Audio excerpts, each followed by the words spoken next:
Hello and welcome. Today we're going to be talking about the Jeddah street circuit in Saudi Arabia. That's where they'll be racing this weekend. We're not going to do too much about the actual track itself in terms of the corners and that for now. We're going to do that afterwards when I'm doing a few laps of it as part of a Grand Prix race.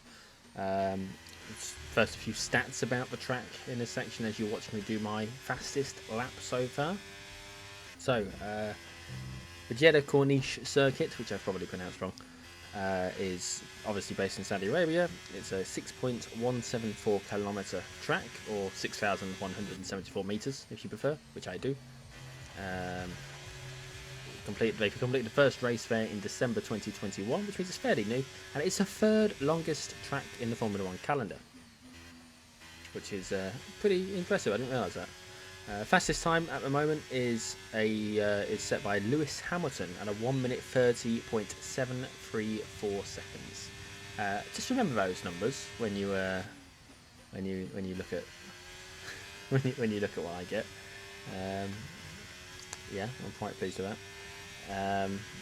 There's 27 turns. It's quite a twisty track, as you can see from watching, but yeah, it's just one of them things. I actually quite like it. It turns out I feel like I'm fairly reasonable at it, which is nice. It's a street circuit, and I don't do street circuits well. So yes, Lewis Hamilton's track record 130.734, and I got a 130.711. I'm quite happy with that. Next up, we're going to do some actual race laps, and then we'll talk about the track itself whilst that's going on. So. I'm playing as Carlos Sainz for the purposes of this. Why? Because he did so well in the Bahrain GP. I'm quite pleased with it.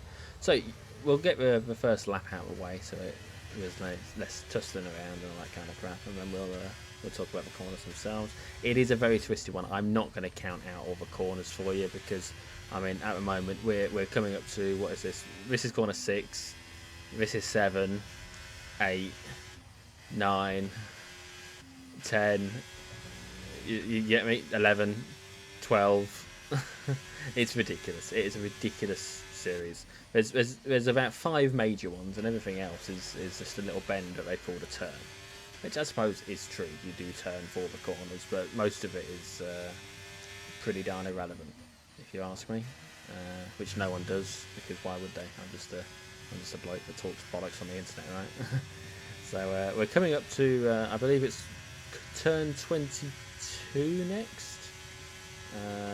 This here is turn 22, and that marks the start of sector 3.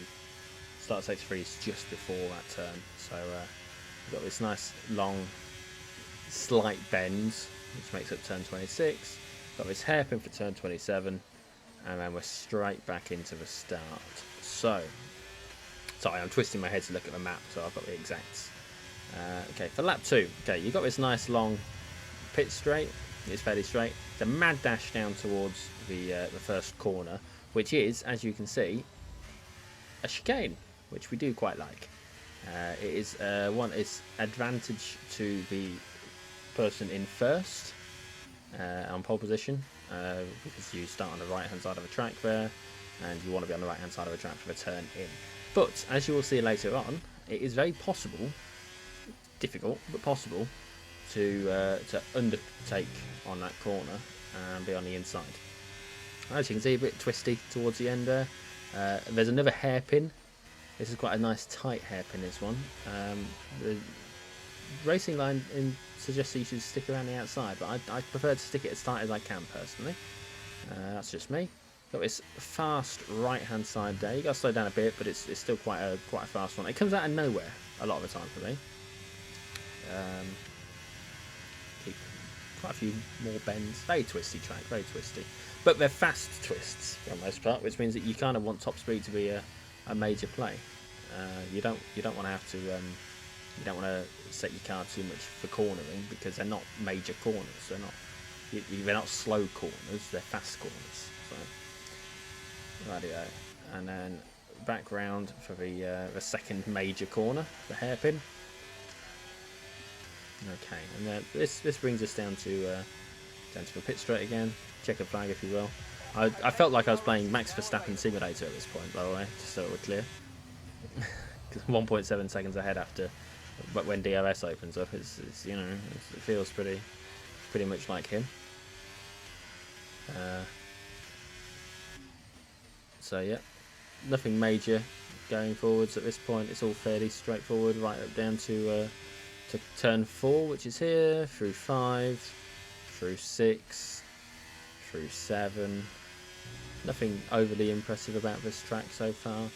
Hairpin, yeah, there's no major features other than the hairpins. It is almost, it's about as oval as a Formula 1 track gets, which is annoying.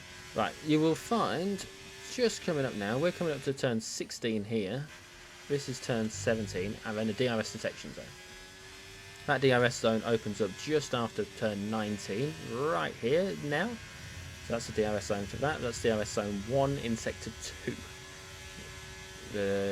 Scroll through, another DRS detection zone here on the corner. It opens up to a DRS zone here, which is lovely. This takes you all the way around, and lo and behold, speed trap, another DRS detection zone right on the corner, just as the hairpin starts, and then you've got a DRS zone for the pit straight. So just before that overpass there, that little bridge across the track. And what do you know? It's a mad dash down to the end. You will see me take advantage of that mad dash down to the end. Who gives a shit about Perez right now? I know I don't. Now I'm going to give you some fair warning here. You see me use the flashback feature. It's not something that you've seen me do before, I don't think. I don't think you could have watched any one of my videos and you won't have seen a flashback feature. There's a reason why I do it. It's ever so slight, but there's a bit of lag on the input. Like the whole thing just for a split second freezes up, and as a result, I slam into a wall, go sideways. The whole thing's a mess. Oh, sorry, didn't mean to nudge you. And so, little love tap on the wall there. I opted to flashback, and I went back to the corner beforehand. I still hit the wall afterwards, actually, funnily enough, but it's not quite as bad as it could have been. I don't feel like it's my fault that lag spike happens. I'm playing locally on a device. It's not like I was online or anything, but I've done it anyway. So you'll see me do that. I'm honest. Got overtaken by Verstappen there. It's understandable. If I make a mistake, I'll have you know, Mark. Any second now. Any second now. I think it's this corner here. Yeah, there we go. You saw that? You saw that, right? It's a miracle that nothing major happened. It's a miracle no one died there. We used a flashback. You can watch it again. There you go. Big out to Amy for playing Helldivers. I took it from that corner there, which is, I still hit the wall on the outside. Not a big deal. A bit of wing damage. You know, watch this overtake on the hairpin here. I checked 5-6 different times. Not a single bit of impact with Russell there. I just straight in on the inside. He bailed out of it.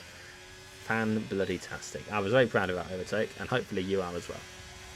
We've got the DRS zone here. We're using that to catch up with Verstappen. He's not quite catching up. We underbrake. And then I checked this. His wheel was what was the word?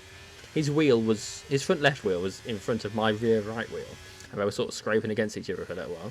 He's pushed back a bit because Russell's managed to sneak through. Perez has managed to sneak through, which is marvellous. He gets driver of the day, which is perfectly reasonable, I think, after a manoeuvre like that. Although my overtake on Russell, I think, chef's kiss, you know. But this track is very much an oval. It's a fancy oval. There's nothing overly fancy about it, to be quite honest with you. But it's a fancy oval, and something about it actually just works for me for the most part. You'll see that there's a few times where I clip the wall. It happened a lot in my practice, in my time trial stuff. For my fastest lap, I actually got a faster lap that was 0.004 seconds faster than the one you saw. But on this corner here, I went a little bit wide, and it cancelled out the time, which was a little bit annoying because I thought it was pretty impressive. I didn't actually know how long it was because I couldn't remember, so I was pleased it was only 0.004 seconds. Otherwise, there's a little nudge there. He tried to get past me, didn't he, old Russell? He just pipped ahead, but he didn't manage to keep it. I had the line, as far as I'm concerned. I know what he was playing at, but Yes, that's the Jeddah Street Circuit. Fantastic drive. That's just fantastic. Amazing. You deserve that race win. Well done, mate. Thank you, Mark. And that's pretty much it. Yeah, that's the Jeddah circuit. I think it's quite a nice circuit actually.